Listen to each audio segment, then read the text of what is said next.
Vou trazer aqui o economista e professor de economia na Universidade Federal Fluminense, a UF, Victor Araújo. Professor Victor Araújo, bom dia. Bom dia, Anderson. Bom dia a todo mundo que está assistindo aqui o Faixa Livre, seja ao vivo ou que vai assistir depois aqui pelo YouTube, pelo aplicativo. Agradeço demais, viu, Vitor, a tua presença aqui com a gente, mais uma vez conversando conosco no Faixa Livre para tratar de temas importantes para o país relacionados à economia. Não anda nada fácil a situação da economia aqui, viu, Vitor? Ainda mais com essa situação, esse cenário de alto endividamento das famílias, o que traz muita preocupação para o governo do presidente Lula. Dados que foram divulgados pelo Banco Central recentemente mostram que o endividamento das famílias se aproxima da máxima histórica no Brasil. Em janeiro, o nível de endividamento ficou em 49,7%, um pouquinho abaixo do que a gente tinha lá em julho de 2022, quando esse índice foi de 49,9%, o mais alto da série estatística foi iniciada lá em janeiro de 2005. O Banco Central calcula esse nível de endividamento das famílias, Vitor, com base na renda nacional disponível bruta das famílias. Esse indicador mede a disponibilidade do dinheiro nas mãos da população brasileira. Vou até mostrar uma arte aqui, foi produzida pelos camaradas do Poder... esse aqui não. Essa aqui, ó. Produzida pelos camaradas do canal Poder 360, para vocês terem uma noção exata desse nível de endividamento. Até apresentei aqui ainda há pouco no papo que eu bati com o Paulo Passarinho. Esse nível de 49,7% se dá, inclusive, pelo terceiro mês consecutivo. O governo tem estudado aí propostas antes das eleições para tentar melhorar as condições financeiras das famílias e, obviamente, a sua situação, porque isso tem prejudicado demais a popularidade da gestão Lula. Não só, mas também. Vitor, eu queria a tua avaliação, tua análise para esse cenário de endividamento das famílias aqui no nosso país, enfim, por que a gente voltou a esse ponto de elevado endividamento no Brasil? Então, Anderson, esse indicador ele é muito bruto, né? Então, a gente vai ter que tentar chegar aqui a algumas camadas para a gente entender os motivos que levaram a isso e quais são exatamente as implicações que isso tem, né? Esse indicador, assim, embrutecido do jeito que ele é divulgado pelo Banco Central, ele não nos aponta muito, ele não nos dá muitas informações sobre o tipo de dívida que está ali. Os camaradas do Poder 360, eles apenas, conforme faz o Banco Central, né, apenas exclui ali o endividamento para aquisição de moradias, né, do financiamento imobiliário, porque, de fato, isso faz uma diferença importante, você se endividar para adquirir a sua casa própria, digamos, né? Então, qualitativamente, isso é uma diferença importante. Mas, tirando isso, a gente não tem grandes informações a respeito de dívida. Essa dívida é uma dívida com o quê? Né? Então, aí a gente vai tentar aqui entender algumas questões aqui que estão por trás desse número.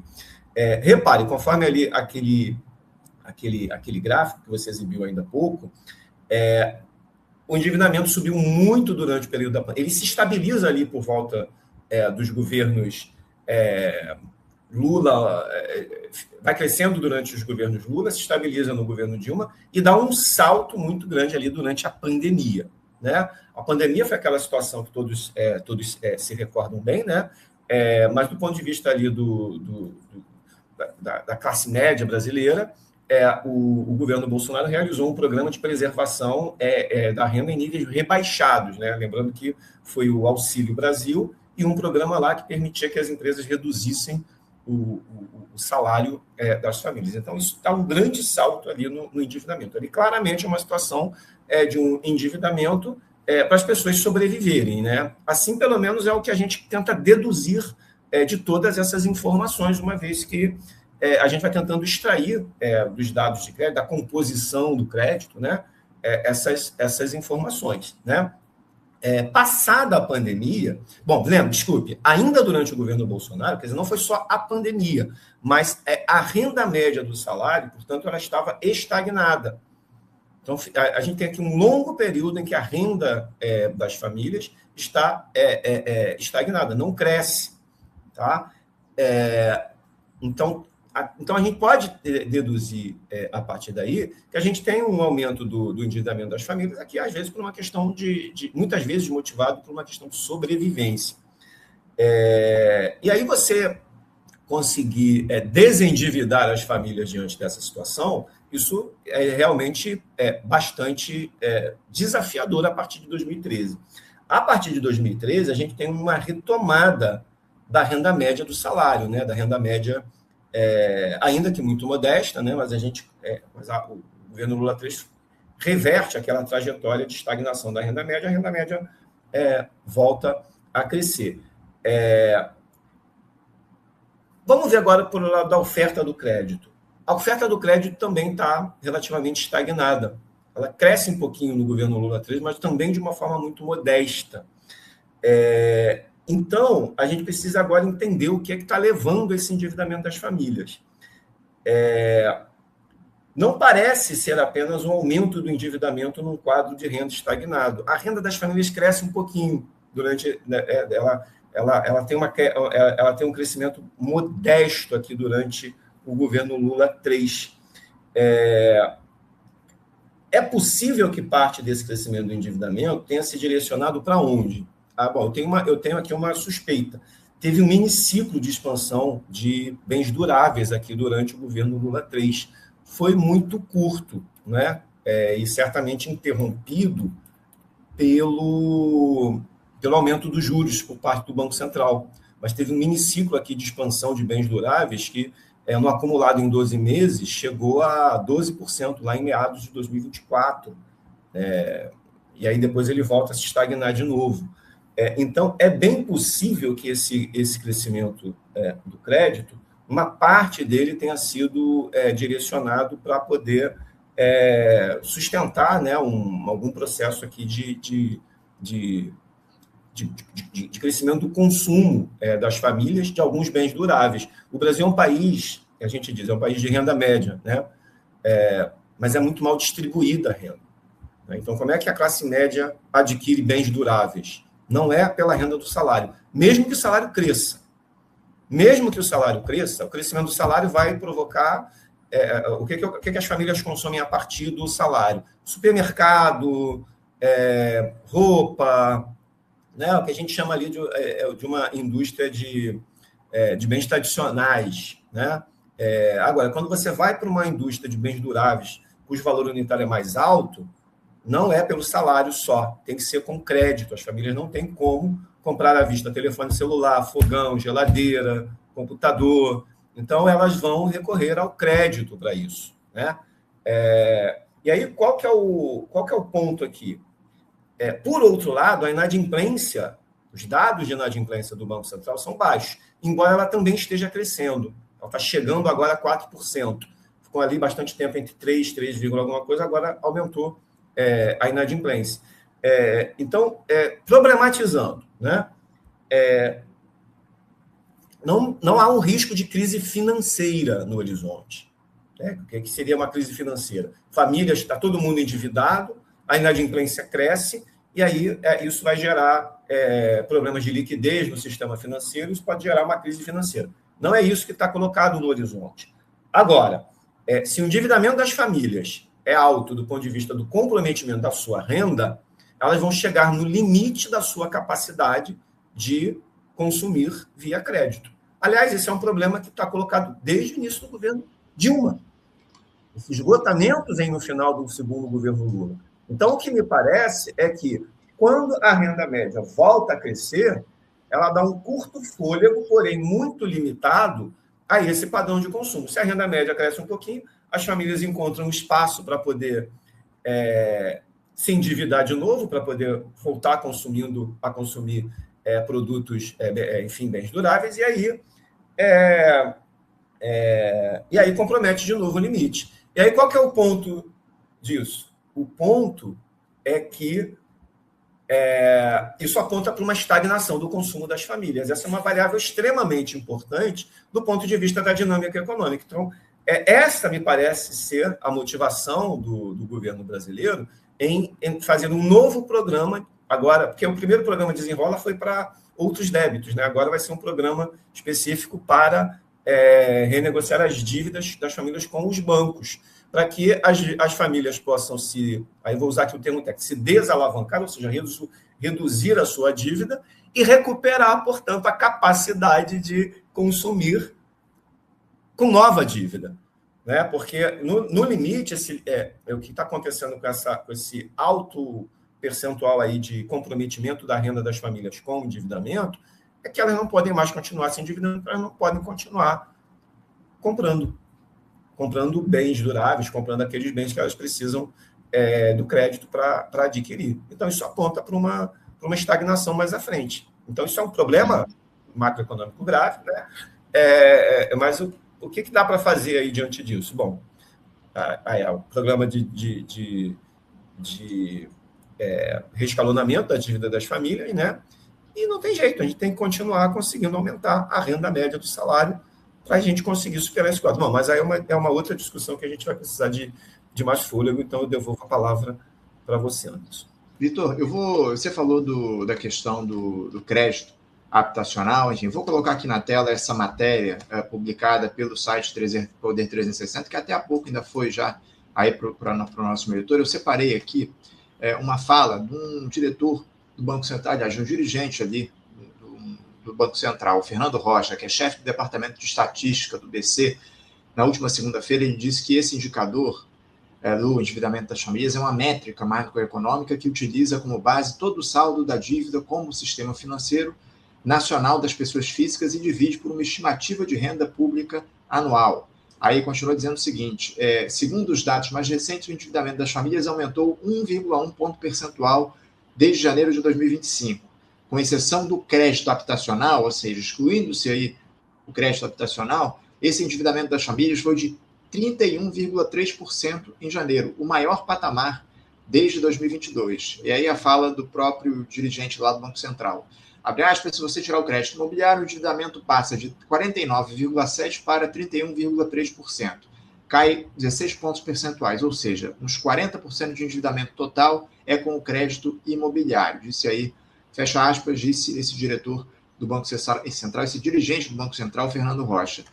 Ou seja, o maior endividamento desde 2022.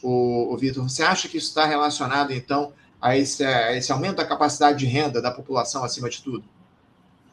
Eu acho que tem, sem dúvida, tem essa relação. Tem outras questões também, não é só isso. A gente está numa era, eu vou assim, fazer com muito cuidado e muita... que a gente precisa entender isso com muito cuidado, né? Mas numa era do empreendedorismo individual. Né? Bom, tem vários motivos pelos quais isso tem acontecido, né? Existe uma ideologia muito propagada a respeito do empreendedorismo individual, dos indivíduos crescerem e prosperarem pelo seu mérito, né? E o empreendedorismo individual tenta captar esse sentimento, né? As pessoas vão empreender com crédito. Agora, qual é o crédito? Normalmente é cartão de crédito. Muitos microempreendedores vão para o cartão de crédito. Tem uma parte da classe média também, Anderson, também tem se endividado no cartão de crédito para acumular milhas. Tem algumas... Eu tenho percebido um comportamento numa certa classe média de fazer uso mais recorrente do cartão de crédito como estratégia de finanças pessoais. Isso dá muito problema, isso pode dar muito problema, tem um potencial de dar muito problema, tá? Mas, e claro, existe, no momento de aperto também, as famílias vão recorrer ao cartão de crédito. Acho que o principal ponto aí é o endividamento pelo cartão de crédito. Agora, esse indicador aí do Banco Central é um indicador do comprometimento da renda das famílias com as dívidas com o sistema financeiro. Ele não está captando ainda outras dívidas que as famílias têm, por exemplo, atraso na conta de luz, atraso na conta de água, atraso numa, enfim, alguma fatura, alguma conta em atraso que as famílias também, tá? Esse indicador, ele é mais ou menos captado, e aí a gente precisa ter muita moderação para utilizar esse dado, né? A Confederação Nacional do Comércio divulga uma pesquisa de endividamento e inadimplência do consumidor, mas aí é uma pesquisa que eles fazem, eles ouvem aproximadamente 18 mil pessoas, é uma pesquisa mais ou menos recente, né? E aí eles apontam que 30% em média das famílias estão com dívidas em atraso e 12% não terão condições de pagar essas dívidas em atraso. Aqui também dá um problema macroeconômico do ponto de vista da dinâmica macroeconômica. Se as pessoas estão com dívida em atraso, o padrão que se espera que vai acontecer é que elas também vão adiar decisões de consumo para primeiro pagar as dívidas em atraso, né? Então, eu acho que isso tem muitas camadas aí que explicam essa dinâmica, né? O crescimento recente da renda, ele foi muito moderado, mas ele ainda não é um crescimento absolutamente consistente. A gente está falando de uma retomada desde 2023, depois de muitos anos da renda média estagnada. Então, para a gente sair desse ciclo, a gente precisa dar continuidade a um padrão de crescimento da renda média das trabalhadoras e dos trabalhadores para poder apontar com alguma desalavancagem. Mas isso não vem naturalmente. Tem que ter algum programa. Eu vejo com bons olhos a possibilidade de um programa de renegociação das dívidas para tentar desalavancar as famílias. Vitor, recentemente o presidente Lula chegou a dizer que a culpa pelo endividamento elevado das famílias era da própria sociedade, que ela gasta demais, colocou até a culpa nos gastos com os pets, os animais de estimação. Você concorda com o presidente? A culpa pelo endividamento recorde é fundamentalmente das famílias, não é do sistema financeiro, desses juros escorchantes que a gente tem? Como é que você avalia a fala do presidente da República?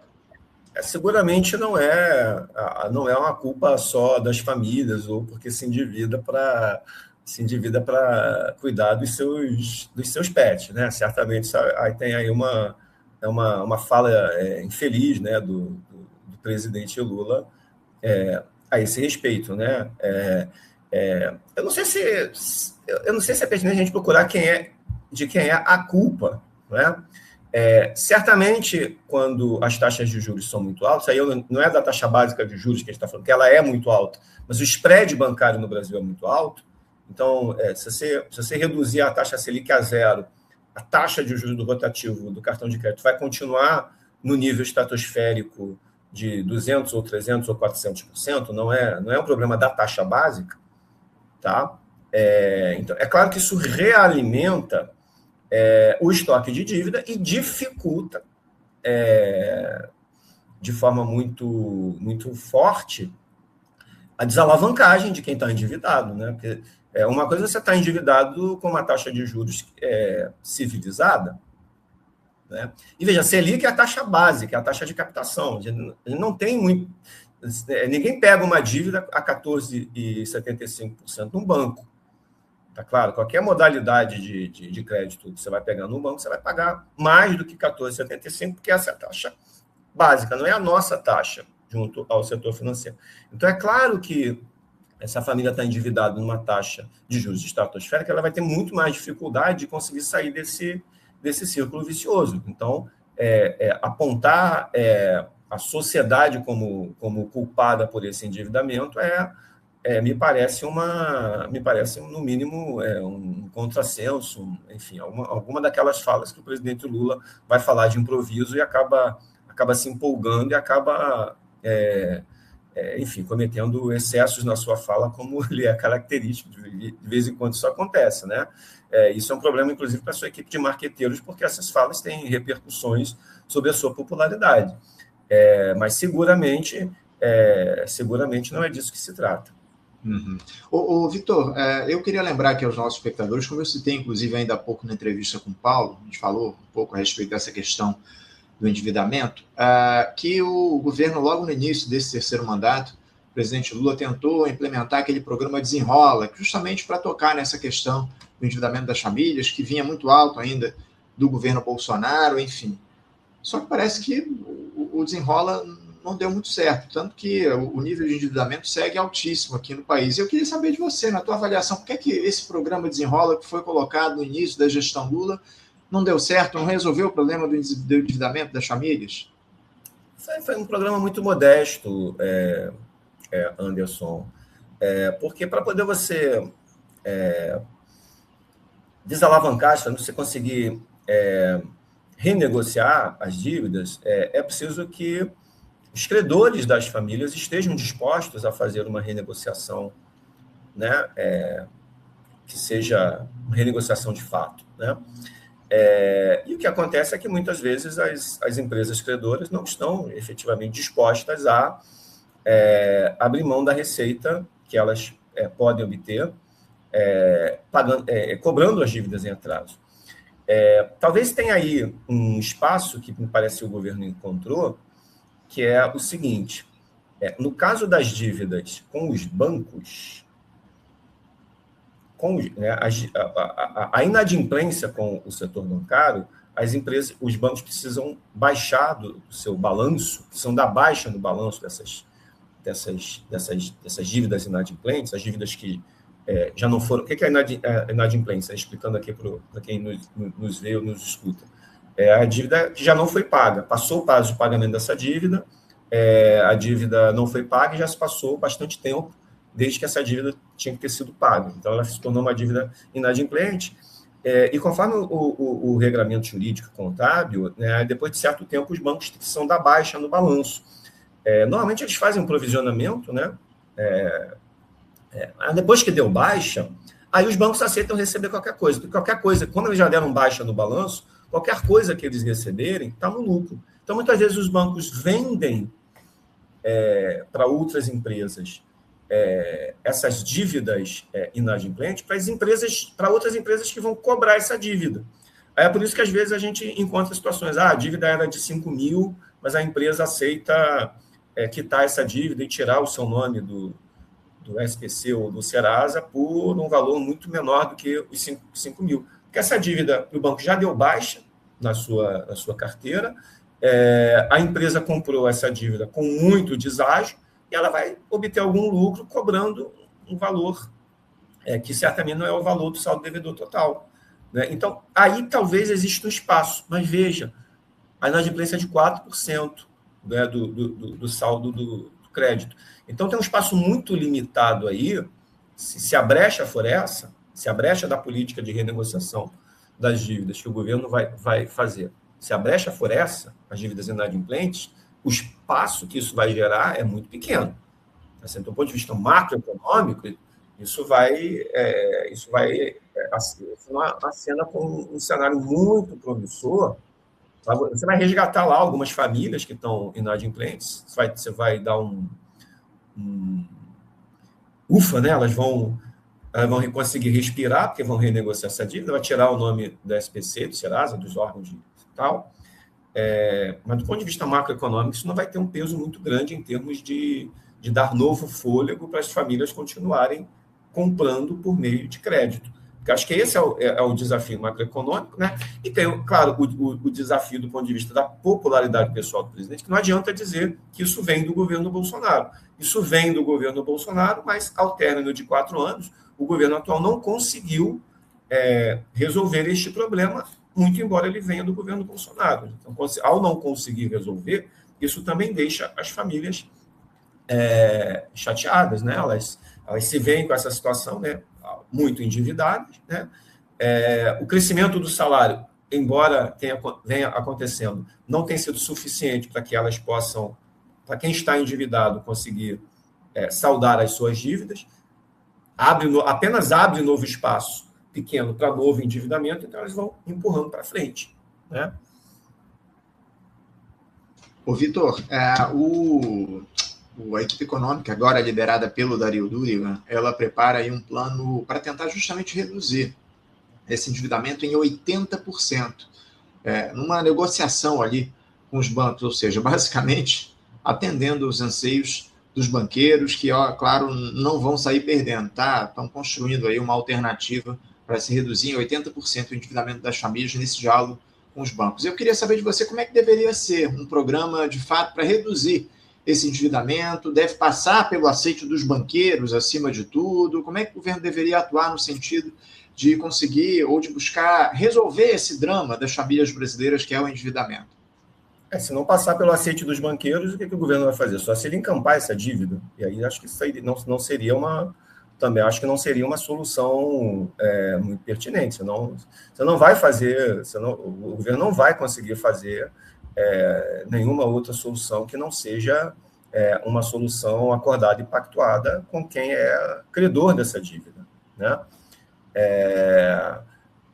O que eu acho que, na verdade, o governo deveria fazer é preciso olhar para frente. A gente precisa ter mecanismos para que o governo possa... Acho que o governo precisava fixar limites para as taxas de juros das operações de empréstimo pessoal e as operações também, algumas operações de crédito corporativo, tal como ele faz, por exemplo, com o crédito consignado em folha. O governo estabelece um teto de taxa de juros. Eu não sei por que tem tanto temor por parte do governo em estabelecer, por exemplo, um teto para a taxa de juros do cartão de crédito, né? O contrato para trás, você vai ter que negociar e pactuar isso com quem é credor, não tem jeito.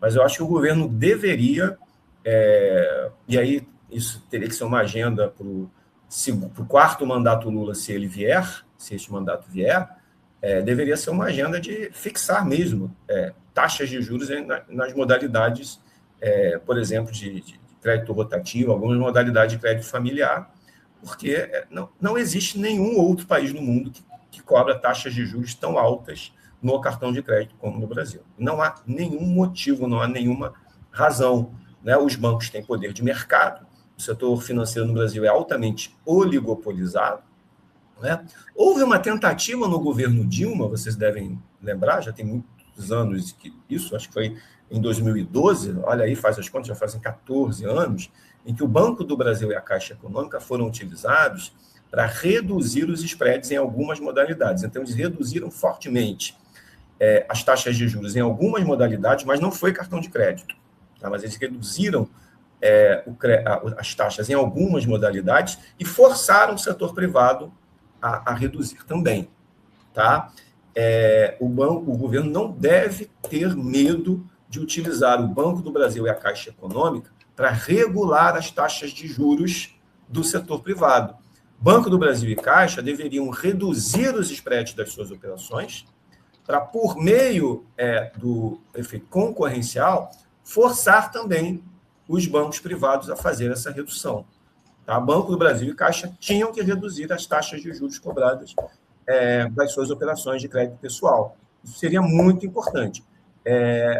Veja, nós temos duas alternativas na mesa. O governo poderia simplesmente fixar as taxas, mas poderia também utilizar os bancos públicos, Banco do Brasil, Caixa, BNB, BASA, e poderia também fazer um chamado para os bancos estaduais que ainda restam, né, BRB, né, os poucos que restaram do ciclo de privatizações do governo Fernando Henrique Cardoso, para forçar também essa redução. Acho que o governo não deveria ter medo para isso, tá? E a redução dos spreads lá da Caixa, do Banco do Brasil e da Caixa foi uma estratégia bem sucedida. Caixa e Banco do Brasil não quebraram, não tiveram prejuízo com essa redução, tá? Pelo contrário, essa redução que eles fizeram lá em 2012 foi absolutamente saudável do ponto de vista financeiro dessas instituições e forçou a redução, né, do setor privado. Então, tem alternativas na mesa, mas é para frente. Tá? Eu não vejo essas alternativas para trás. Né? Se você não renegociar as dívidas num acordo com quem é credor dessas dívidas, só se o governo encampasse essas dívidas, o que me parece não a melhor solução do ponto de vista do governo. Tá? Claro. Vitor, eu tenho um palpite em relação ao fato do governo não enfrentar esse problema de frente. Eu queria te ouvir a respeito disso. Será que não é porque o governo, os governos, não só esse, mas todos eles, não têm compromissos intrínsecos com essa turma do mercado financeiro, com os banqueiros, mexer na questão dos juros, fixar os juros, como você sugeriu, não mexe com os interesses de uma turma muito grande que tem compromissos com os diferentes governos do nosso país, inclusive com essa gestão, na minha avaliação, neoliberal liderada pelo presidente Lula, não passa por esses interesses relacionados a institucionalidade e a turma dos banqueiros, que, bem ou mal, é quem acaba mandando propriamente no país? Sim, sim. Não há, por parte do presidente Lula, nenhuma disposição a ir para o enfrentamento, né? Talvez quem tenha chegado perto disso tenha sido a Dilma, quando fez esse episódio, né, que foi conhecido como a Guerra dos Spreads, né? Eu discordo de algumas visões, inclusive, que atribuem o impeachment da Dilma à redução da Selic. Não foi redução da Selic, foi... Quer dizer, uma das coisas que eu acho que desagradou muito o setor financeiro na época foi esse episódio da Guerra dos Spreads, né? Colocar o Banco do Brasil e a Caixa para reduzir seus spreads e forçar os bancos a também reduzirem os seus, né? Mas ainda assim foi uma tentativa muito modesta de... não sei nem se a palavra enfrentamento seria correta ali, né? Talvez fosse a disposição mesmo de tentar corrigir algo que se sabe há muito tempo que é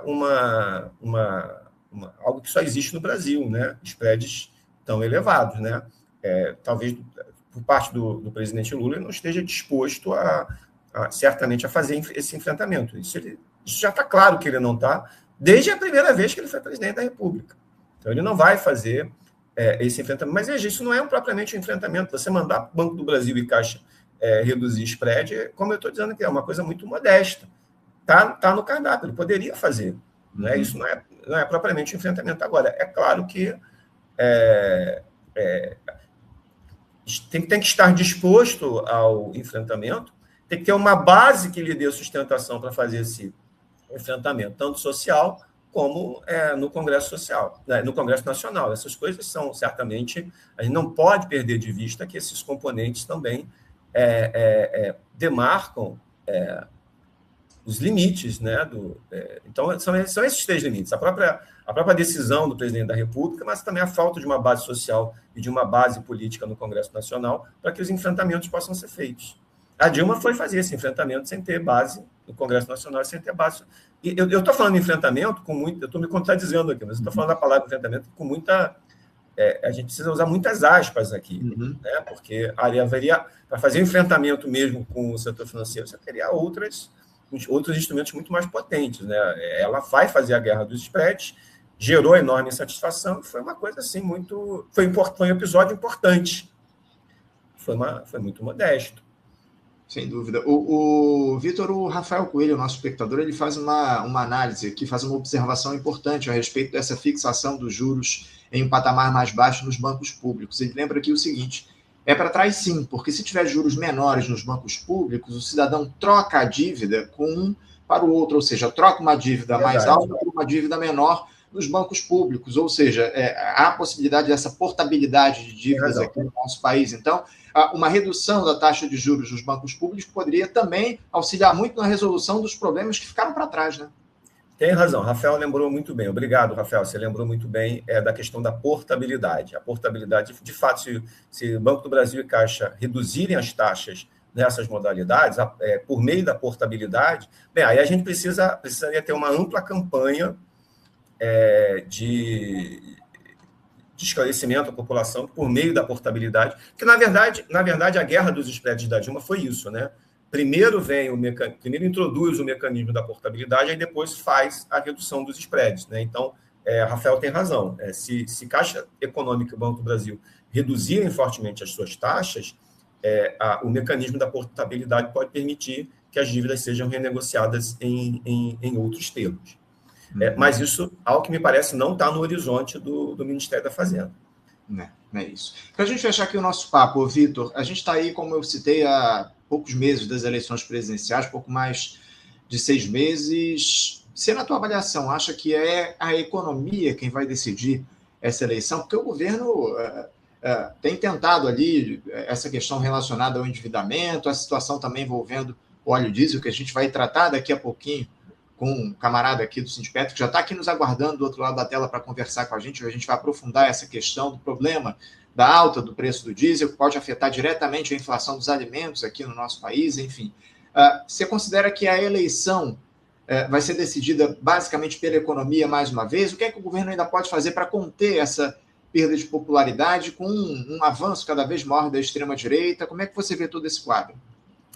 Eu acho que ainda é a economia que vai definir as eleições, mas é a economia, né? Mas aí a gente tem duas questões, né? A gente tem os indicadores objetivos de performance da economia e a percepção da população quanto à economia, né? Então, para além de ter bons indicadores, existe um componente aqui de comunicação no governo para que a população tenha essa percepção de um melhor desempenho da economia. Eu vou dar aqui um exemplo. Aumentou a popularidade do governo quando aprovou a isenção do imposto de renda de R$ 5.000. Mas quando ela entra em vigência, parece que já havia se esgotado a percepção da população quanto à melhoria. Entra em vigência no mês de fevereiro, né, porque é o salário pago o salário de janeiro vai ser pago já com desconto do imposto de renda.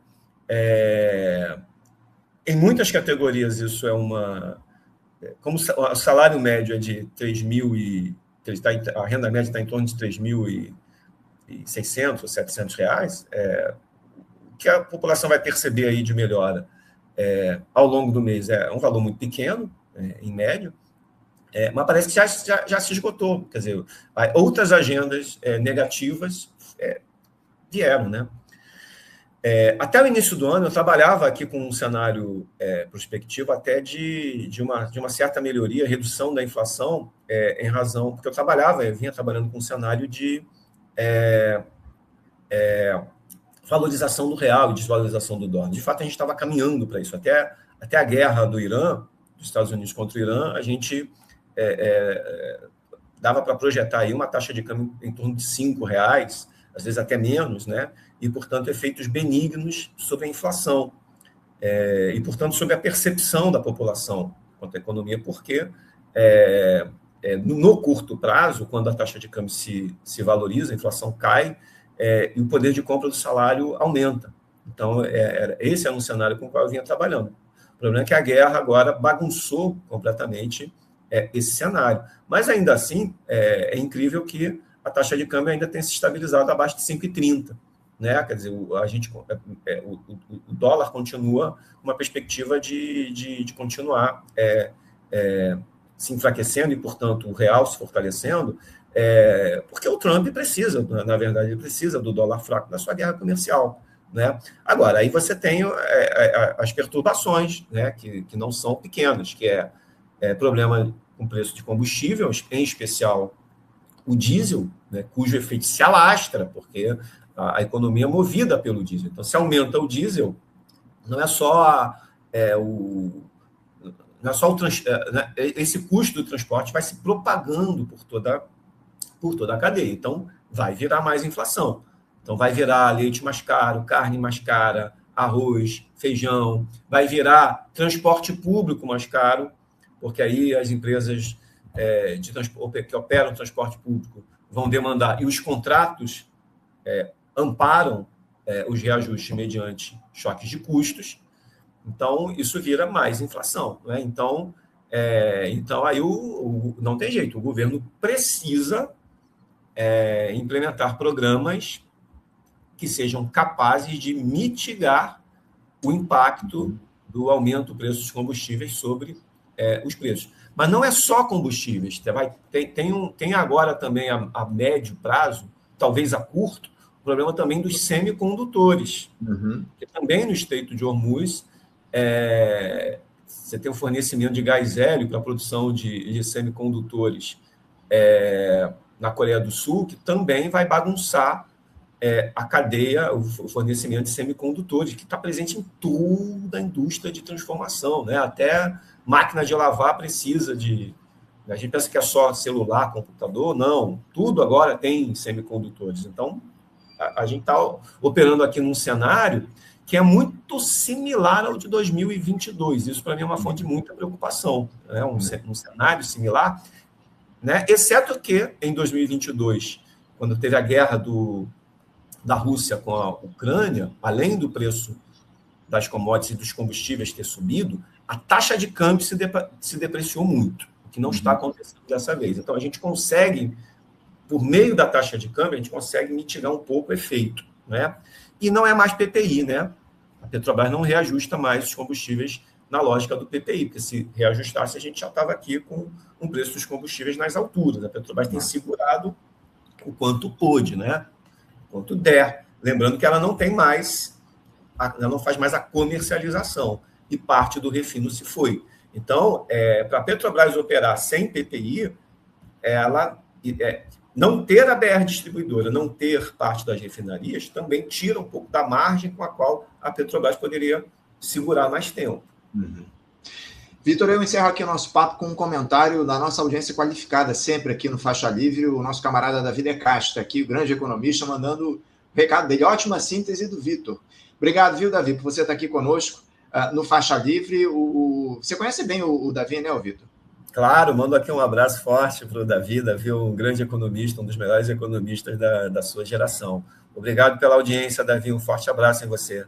Tenha dúvida, um grande camarada, Davi De Castro, sempre acompanhando aqui o nosso programa. E um abraço para você também, viu, Vitor? Obrigado por você estar aqui conosco, fazer esse diálogo com a gente mais uma vez no Faixa Livre, aproveitando já para desejar um bom feriado de Páscoa, e a gente volta a conversar em breve aqui no programa. Anderson, eu quero agradecer muito por esse convite, e a semelhança do Paulo Passarinho é sempre um chamado, não é um convite, para mim é um chamado. Sempre que eu puder atender, se eu não tiver dando, se eu não coincidir com o horário de minha aula ou com algum outro compromisso que já tenha agendado, estarei aqui no Faixa Livre sempre que for necessário. Para mim é um chamado. Eu quero deixar um abraço para você, para quem nos vê ou assiste, e também desejar um ótimo feriado para todo mundo aí que está assistindo a gente.